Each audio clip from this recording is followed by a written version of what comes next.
So I have a little bit more time than the other presentations. Thank you for the invitation, but I'm going to try and keep it short. It's so that you can have a nice lunch break. The format is also a little bit different from what we've seen. We don't really have the same methodology for what we do. But I think there is some overlap in some of the questions, and there's some methodology that might be interesting for you, and the way we explore basically the types of prototypes that we do, and the questions that we ask, and the research we do around games and play. I've basically, in this presentation, I've taken the paper that I submitted and I've just added illustrations. So it's a fairly linear talk. I'm more or less going to be reading.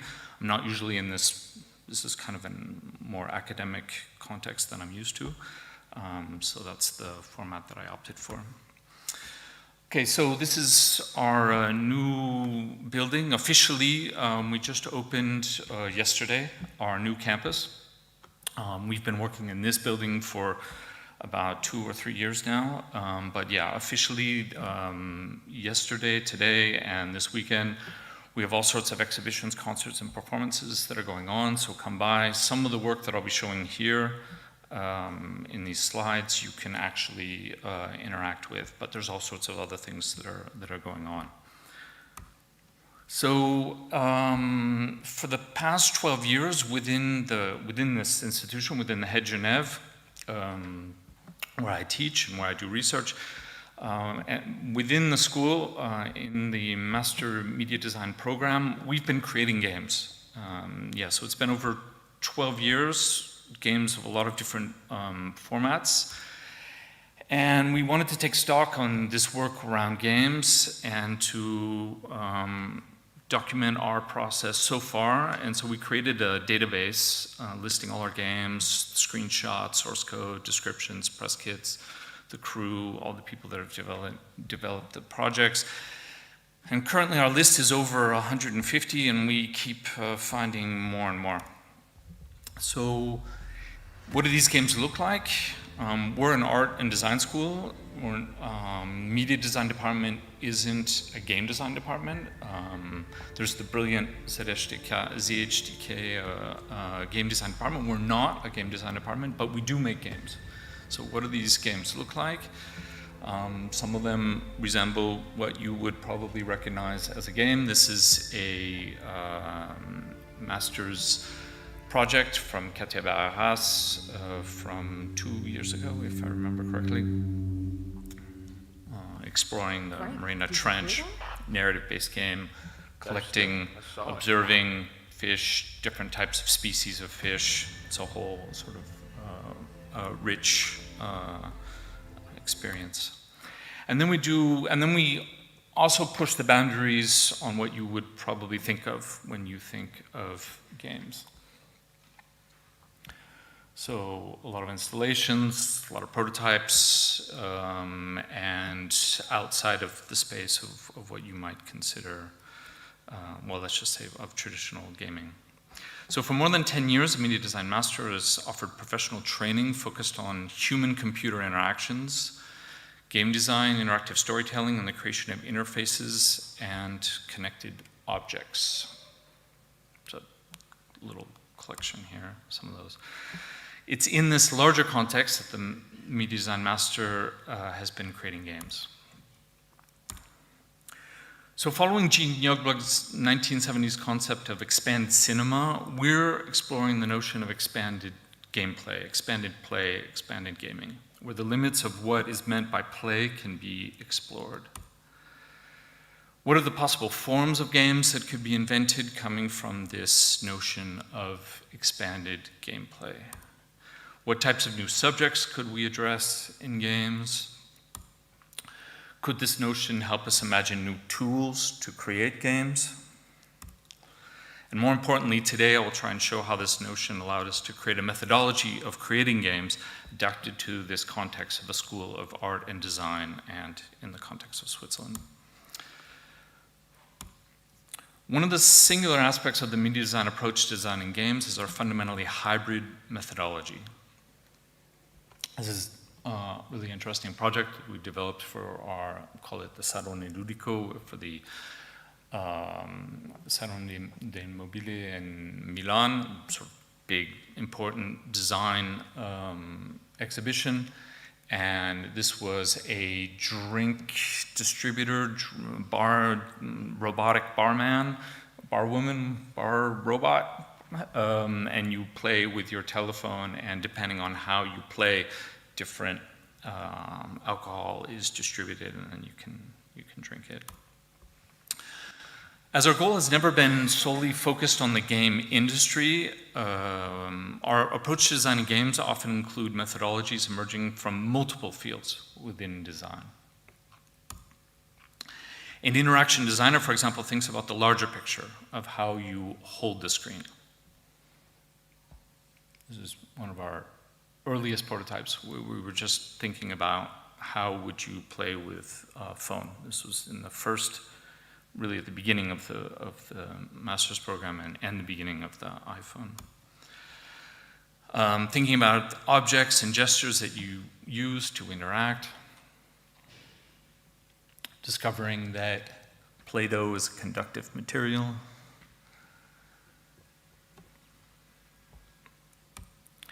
And the means by which design context can augment the experience of gameplay. This was, again, this too is an older project. It's a pretty fancy project where we created for Tissot a interactive experience where you could immerse yourself using your wrist and rotating your wrist and enter into the world of 4 different types of watches and the sort of experiences that you could have going underwater, climbing a mountain, moving throughout the city, using their watches and using game engines and all sorts of sensors that we designed and developed to get this whole system to work. So this approach gives us the freedom to rethink many of the common assumptions made about the definitions of what is a game, and gives us more latitude to explore where and how a game is played.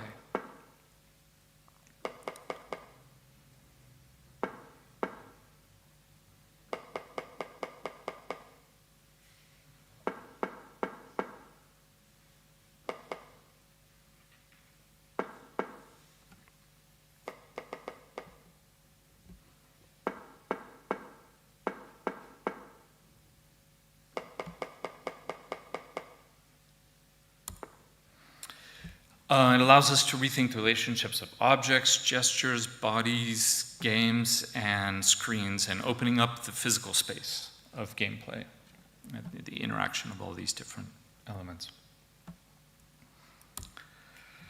Suddenly, all sorts of objects can transform into game controllers. Books, playing cards, household objects, even your face. So this was a collaboration with FaceShift and EPFL.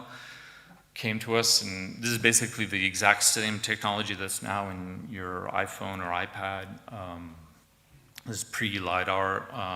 So yeah, they had this really accurate face scanning technology, and they came to us, and we put 2 students on developing different types of experiences of what it would mean to control an image, to control an environment using your face.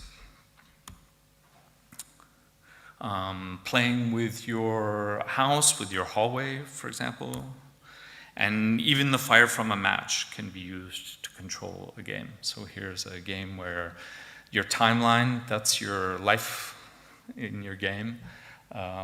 So you have the length of a match to escape from Dracula's castle. Don't burn your finger. So from this expanded definition of what a game can be, we then investigate the narrative possibilities of gameplay.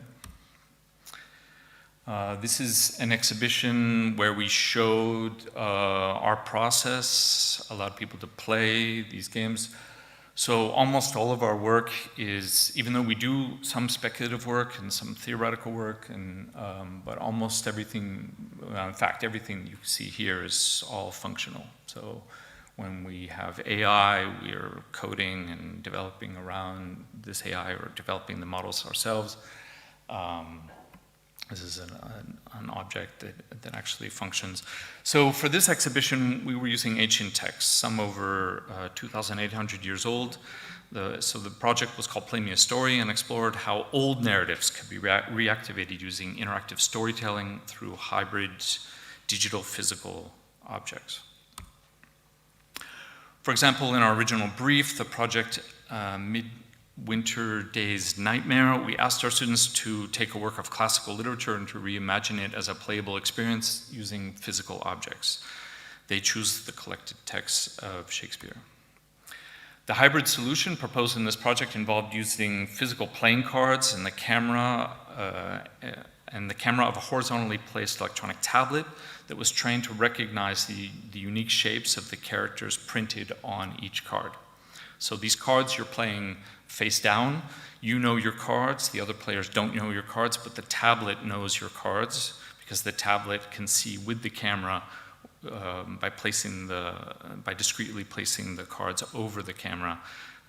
The tablet knows who you're going to play, and then you have a whole sort of act and a story that takes place based on the cards that you play. So while this proposal uses sophisticated technology, the gameplay experience was designed as a specifically analog experience, hovering somewhere in between competitive tabletop card play and theatrical storytelling. There's a narrator, they tell you a story at the end of each round. And while we're expanding games into the rich history of narrative forms, we also need to expand who's represented in games. Aurélie Belle's Unwavering Gender is a video game coupled with a bespoke feminist console that explores everyday sexism based on testimonies she collected on an online platform. Expanding gameplay also means including controversial subjects such as trauma, sexuality, and war. For example, Gofranek-Kil's Unresolved reconstructs the tragic journey lived by the families of the enforced disappeared based on interviews the designer conducted in Lebanon with multiple families. In the game, you play Jamila, the wife of a disappeared, based on a real person. You're forced to make frustrating decisions that affect you and your children. As the game progresses, you switch perspective to that of your children and their children, living out the consequences of the decisions you played as their mother. And in our project Interactive Narrations, the hybrid nature of our game design process was not about the medium, but instead it was all about our collaborators. UNAIDS, Heroes East Africa, the Kenyan Network of Adolescents of Youth in Africa, NAYA, and Genendit. So they came to us, they wanted us to design experiences around sex activists, sex educators, working specifically in a context that we chose with them, working in Nairobi with a certain type of population. They originally wanted us to work on sort of all the different types of people that they work with. It was too broad, and so we focused it on doing co-design with people on site, working week by week. This was during COVID as well, so it was very complex. And getting testimony, lots of questionnaires, on-site documentation of the context, the type of interactions that they had with usually youth. Our students then took that, all those insights, all that data, all those sort of, all those insights, and then created stories that these activists then could use with the young people coming to them, and they could play with them these stories and explore sexuality and the complexities of sexuality. So this is a game, for example, about consent. So how do you tell the story of consent? Again, using our very narrative-focused approach, for us, consent was about storytelling and adding complex perspectives, but with a very simple central metaphor of a young woman looking outside her window and day by day seeing a puddle turn into a larger puddle, turning into a larger puddle, turning into a lake, and then finally engulfing the entire city. And it's sort of her sexual discovery and choices that she makes. Sort of a beautiful poetic project around the question of consent. This is another project, Meet Amani. This was actually the project that we selected for further development. So amongst the 4 projects that were proposed, one of them was selected by the consortium of people that were the collaborators to be further developed. And so throughout this semester, this workshop addressed questions around narration in the mobile age, exploring various types of formats and story shapes. And we also explored questions around technofeminism and how to conduct ethnographic research online. And it's actually the techno-feminist approaches, there's a long history of theorization, of using media in interesting ways. We found that it actually helped us to avoid a lot of the typical pitfalls that you have when you're running a project like this. And so the result of this collaboration is a series of interactive narrations made with a variety of tools ranging from P5, Unity, Twine, Fungus. We tried all sorts of, also a lot of paper prototypes, a lot of role play, and so yeah, this is one of the projects. But I'm not going to spend too much time because, if I remember correctly, this project was presented more in detail last year at the GSGS. So going back to the question of expanding gameplay also means tackling seemingly obtuse subjects. So working with the CERN, for example, Patrick Donaldson created Massive, a card game where the goal of the game is to be the first player to build an atom, and using scientific models of the behavior of subatomic particles. So he spent a lot of time at CERN talking to scientists, and trying to work from a scientifically accurate sort of gameplay, create a scientifically accurate gameplay, but that would also be fun to play, that would be interesting to play as a card game. So you don't necessarily need to understand all the science behind the gameplay, you just need to understand the rules of the game and how the cards interact. But little by little, you're actually reconstructing sort of the whole process. Now, don't ask me to explain this game. I can play it, but I don't fully understand. I accompanied this project on the gameplay aspect, but I never fully got the déclic, as we say in French.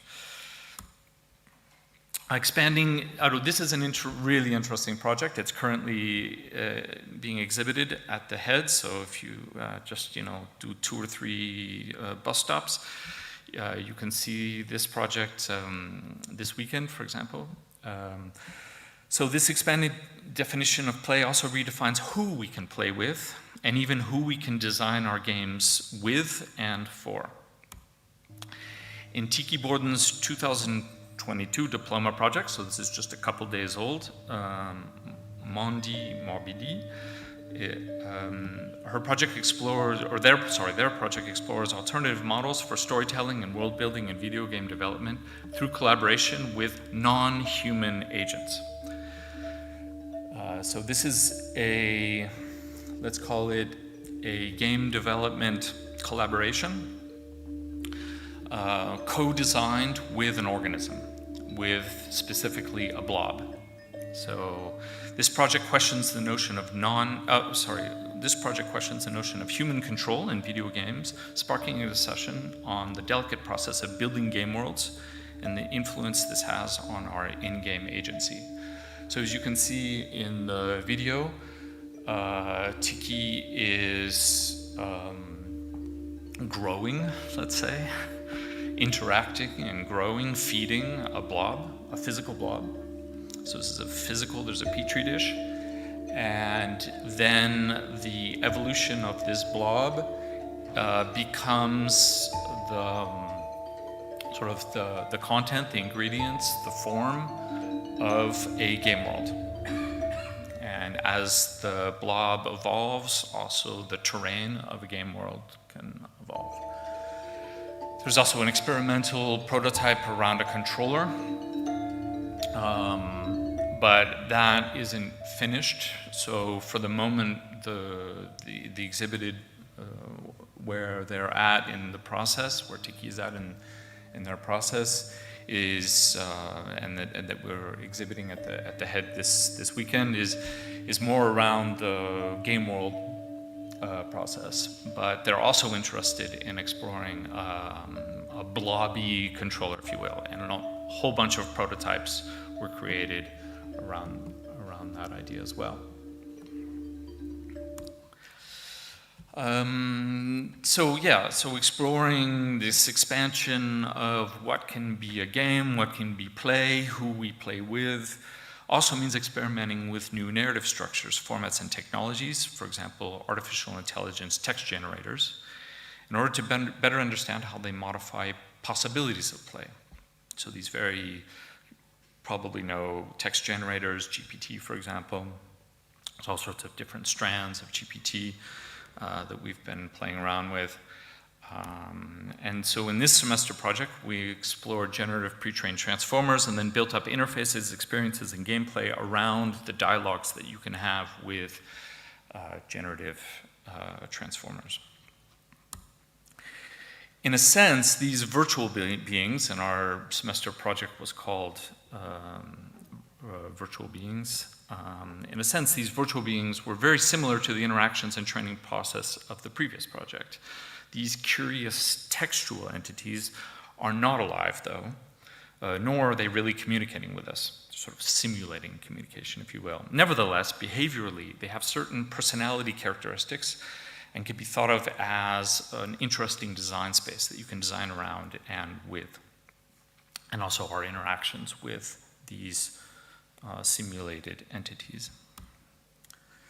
In Ian Bagot's play Anything, he suggests that the world is an open playground and that boredom itself can be a source of fun when given the right set of constraints. So in Ludo, the virtual entity wants to play with you from time to time to distract you. We even have a term that we've been using for years for this approach. We call it design distractions. But to discourage user capture, Ludo was designed as a fickle play partner. Ludo easily gets bored and will end up sleeping on top of the game rules they've generated for you if you play too long with the game. Okay, so that's sort of what it looks like, sort of how we see this expanded. There were a lot of other things that I could have showed, but it's sort of a subset of the kind of different sort of things that we put into this concept of expanded play, expanded gameplay, expanded gaming. So now about the methodology. In our program, we take a more concrete approach to this idea and apply it not only to specific objects and media, but we even apply it to our own methodology. So one of these methodological innovations concerns our playful tools that we use during the creation process itself. Following in the traditions of art movements such as Fluxus, Oulipo, or Brian Eno, we have fine-tuned the use of playing cards as a means of rapidly prototyping project concepts, our stories, and our forms. These playing cards are not entirely about chance, though. Rolling dice into the void, not knowing what action or question you're seeking, would quickly become a meaningless exercise. Our cards, instead, are designed experiences with specific questions that we're seeking to explore through a collection of constraints that we curate in advance, before our workshops, before our class projects, before even collaborations with various actors inside and outside of the school. For example, for the project Pocket Stories, we wanted to transform classical Game Boys into 160 by 144 pixel comic books. And Clément Port, who runs the new illustration department at the head, so Clément Port and I curated a list of concepts, characters, decor from the world of Polly Pocket and Mighty Max toys and accompanying comics. I don't know if you grew up with Mighty Max and Polly Pocket, but it's like a really interesting, complete world. And they came with comics, with illustrations that you could play. So from this set of possibilities, of things that we extracted from the Polly Pocket world, we then introduced games of chance using these cards and even competition in order to open up new possibilities in the creative process. So these cards have simple but complex interactions. It's a collection of words, but it's also a collection of actions that you can take in your design process. Another important tool we increasingly use are cardboard prototypes that allow us to build our projects in playful emergent contexts without getting bogged down by the weight of programming, electronics, or product design. All processes that take time to fine-tune into their essentials. So starting from the cards, we then move often into cardboard prototypes. Not always. Sometimes we go directly into development and start coding things, but often we'll go from cards to cardboard prototypes.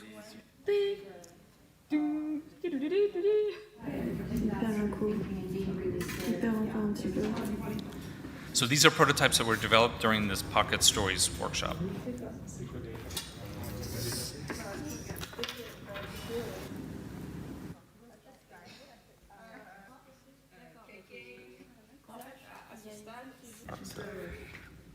Each group, each artist, designer can use their own method. There's no rules on what the cardboard prototype has to look like. It's a very open process. So once these prototypes have been fine-tuned, the students then move on to storytelling and development. Here we use the brilliant GB Studio. If you don't know GB Studio, use GB Studio. It's awesome. So we use GB Studio to develop our games. For the original Game Boy DMG, this development process can be difficult or simple. In most cases, a cardboard prototype allows us to work faster at iterating the core idea and then fine-tuning the interactions that we're trying to design. You can download these. You can even put them onto a real Game Boy.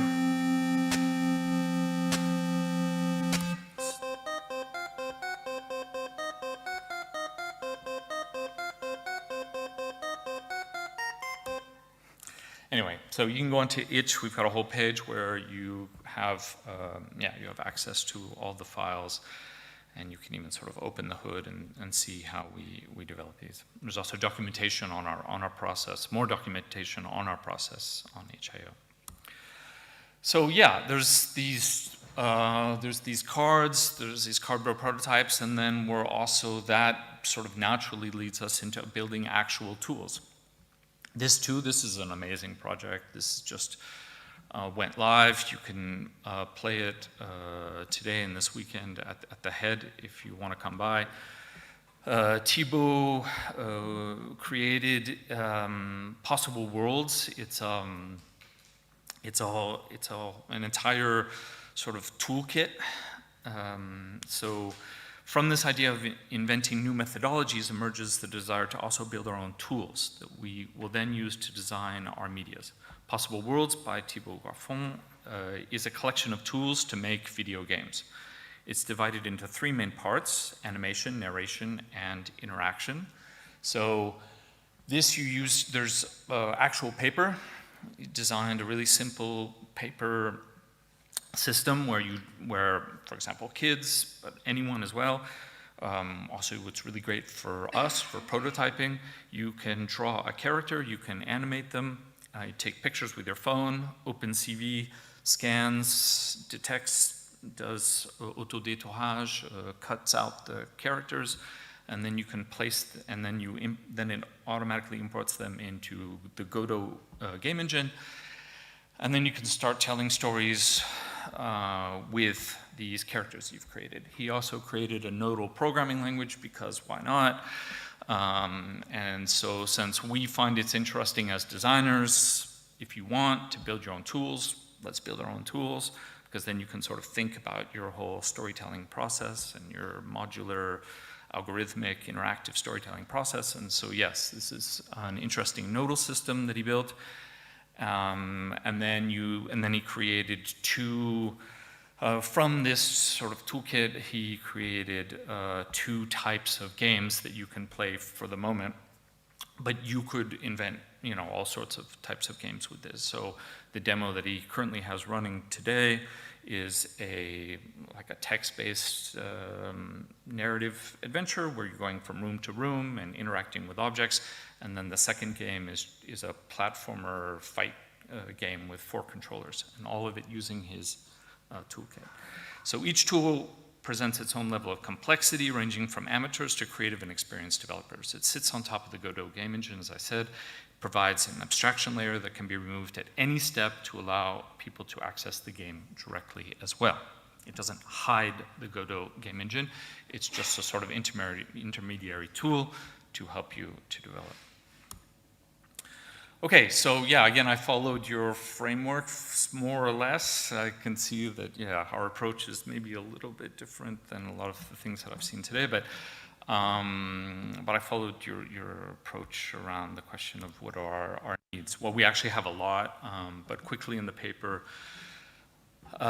we mentioned that moving forward, we'll need to create more crossover between various departments. So right now, since we have our new campus, since we have our new school, we have a new director that was just announced, we're trying to rework how these departments that all now have their working method, their approach, their sort of questions they ask, and then how we can insert gameplay, and this methodology into these different collaborations that we could have. So we've already worked with the cinema department, and as I showed earlier, the illustration department. And then even this year, so this is a project that still isn't finished, but we collaborated with Appia, who does virtual production. So this is using game engines. This is using the Unreal game engine. And our students built worlds and created a scenario and went to Appia and shot little short films using their model. So this is an interesting sort of opening that we're trying to be aware of, to explore, and we don't know exactly where that's going to take us. But also working with product design, thinking about how gameplay can go into objects that you wear on your body. I won't say any more, but if you look at our different departments at the school, you'll understand. And all sorts of other collaborations that we could have. And then as well, looking for more crossover and collaboration with various institutions and in the cultural and private sectors. As you saw earlier, some of these people already come to us, but it's always interesting to find new types of collaborations. We work with scientists, we work with political organizations, we work with cultural institutions, a lot of museums, anyway, as you can imagine, yes. And yeah, so to conclude, this notion of expanded play will keep influencing the games and playful experiences that are produced and created in the Master's Media program at the Head Genève. Through this lens, we will explore the new intersection that is appearing right now between the field of cinema, games, and interaction design. All right, so there we are.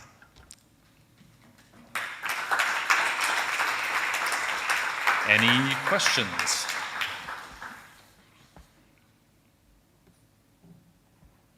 Any questions?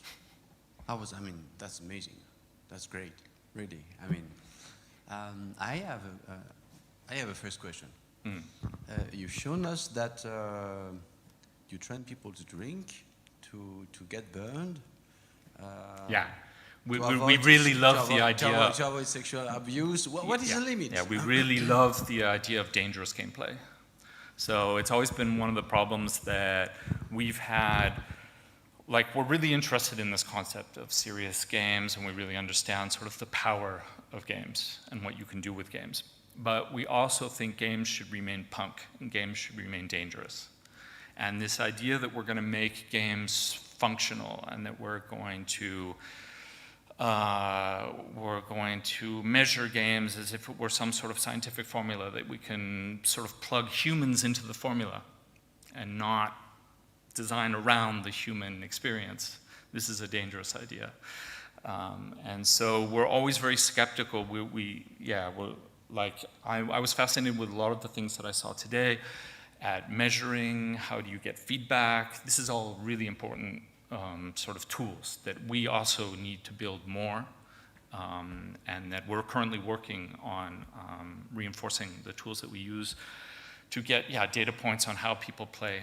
But also, we just love the sort of internal poetics of games, and I think that it's sort of a Georges Bataille kind of an idea of just there is a kind of there's a dangerousness, an internal dangerousness of games, and even there can be sort of an internal erotics of games, as we explored with the sex activists in Nairobi. That was fascinating work of people who are working in the context of, another type of expansion of what we understand as sexuality, gender, fluidity, identity, context, complex sexual context. How can games play with all of that? And if we're just creating sort of interactive spreadsheets around sexuality, it seems like you're kind of missing a really exciting spark,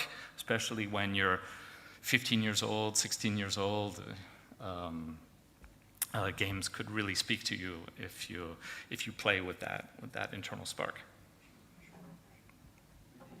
I think there's a question there. Yes. Thank you for this talk. It's really amazing to see all these projects compiled together. I feel we caught up on 10 years of history and making, so that's really cool. It's a small subset. Yeah, I can imagine, but like the tip of the iceberg. Yeah. My department is computation arts. And where? At Concordia University in Concordia, Montreal. Oh yeah. I had one of your students as a PhD student coming, and so I got in contact with Head. Yeah. But okay, so I'm interested in the methodology, and I think that's really interesting. And I have a lot of overlap for, we call it research creation. Yeah, exactly. Yeah, I know some of this work as well. I imagine. Yeah. So my question, you presented your methodology for the creative process. Yeah. And kind of stopped there. Yeah. So my question is, what's the afterlife? Once the object has been made, is it the end of it? No. Or what do we learn from it? Or how can we generalize maybe a bit the knowledge that's been created for that object for maybe others? So that's a question for that I don't have an answer to, but I'm looking for one. I mean, so the person you were mentioning that's currently a researcher at the Head coming from Montreal is also, I think, going to help us on one project to talk about. I think we're going to work on documentation of our process and using some documentation methodologies that some interesting people are doing in Montreal. We were just looking at that question of how do we share what we do, the process, insights, but as well code. We have a GitHub. We share a lot of we share with other schools already. We have partnerships, especially right now in France, with design schools who were helping we've gone to see them, they've come to see us, and we've talked about, how could we build sort of workshop toolkits around, for example, GPT, designing playful experiences, or just pure sort of, non-gamey type of experiences as well with GPT, for example. And then all of the problems as well around GPT and around the ethics. We've also been working with a lot of, as I mentioned, a lot of feminists around questions of bias and people who have sort of done a lot of the sort of hard work around these issues. No one has really solved the problem of bias, and I don't really even know if it's a problem that you can solve or would want to solve, but understanding these sort of questions. So we bring in experts, and we also tried to document that. But we're a small department, very small department. And The school likes to send us all around the world, and we can't complain, and there's been really amazing sort of things we've been able to do in a lot of amazing contexts that we've been able to do all over the world. But it's a small department. We're teaching people who come who don't really know how to code often. Sometimes people come in that are engineers, and then we have to sort of teach them to design. Artists, we need to teach them to design. Sometimes we have sort of the, mouton à cinq pattes, as we say in French, sort of the strange unicorns that know how to do a bunch of things, but we still have to help them to develop sort of a smart process of how you mix building with this technology, using the technology, breaking the technology, and then trying to find design, thinking of human-centered design, getting feedback. It's a complex thing to learn in a 2-year program, and it's very, very intense. It's insanely intense. But also trying to be humane and give people time, try and work against burnout and keep objectives clear and not overload too much. So there's already a lot on the plate. And so what that means usually is that we just build a prototype. We build a prototype, we just hone down, whittle away, remove until we get to a core concept. And then that core concept will often become a diploma project, or we'll produce with some partner, or we'll produce ourselves into, or we'll take with the permission of the students, and we'll then develop further with other people, with invited artists, people, alumni that we develop with. And so there's all sorts of ways in which a project can then sort of move on to the next step. And then we have an incubator, and the incubator is right there. It's in collaboration with the APA. And actually we began in the building just right over there. In the early days of media design, I used to have my lunch in the cafeteria here. So so there's an incubator, and before there was an incubator, we were already starting to follow projects, helping people start their studio. We have a couple prizes that allow people to get sort of seed funding, consulting, all that sort of stuff. So we didn't have all of that, but media design was one of the first programs within the head that was kind of just an obvious sort of, we were sort of inventing all these kind of interesting technologies and uses, and so it was kind of obvious that you would give seed money or help people to grow from there.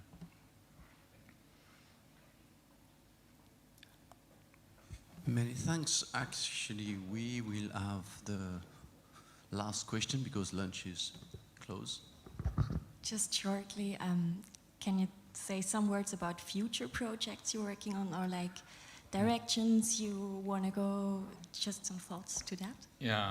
So we want to keep working with partners like UNAIDS, HEVOS. We think we have a really nice package, sort of like a teaching package around narration. We even have this idea of narrative is also a technology, and you can learn it. It's not just this inspiration thing that we sort of sit down on a mountaintop and write. There's a mechanics to it.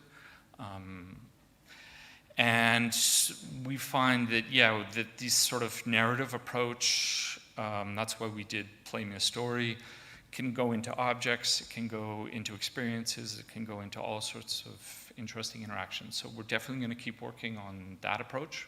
It also allows us to collaborate with a lot of types of people outside of our sort of core domain. That's one. We have been officially doing a lot of work around AI, a lot of work on AI. Anthony Mazur, Alexia Mathieu, who runs the department, and myself, the three of us were finishing up right now a research project around design and AI, talking to a lot of people who use AI in their design practice, who build tools for themselves or for other designers, and then we've also done a lot of work around AI and and video games as well, working with sort of emerging gameplay in Unity. So we've been exploring a lot of different aspects of AI. And I guess the last one would be what I just mentioned there, is these interdisciplinary, interesting things that are emerging. Since we're called media design, it's not, I mean, we always think of ourselves as interaction designers, but since the department is called media design, we can sort of participate or observe new media forms as they emerge. And so there's a really interesting one is, what can you do with a game engine? That's amazing, it's so cool. So as you saw, our students sometimes build their own game engines, or we just use Unreal and just figure out, you know, how to integrate that into a digital set. And I think that's one example, but there's similar examples all over the place of these sort of ways in which games and game engines, not only digitally, games in general, but also digital games, can do really interesting things to a lot of, let's say, traditional things that you would do in an art school. Well, very big applause, please, to class. I mean, that's amazing. Okay. Thank you.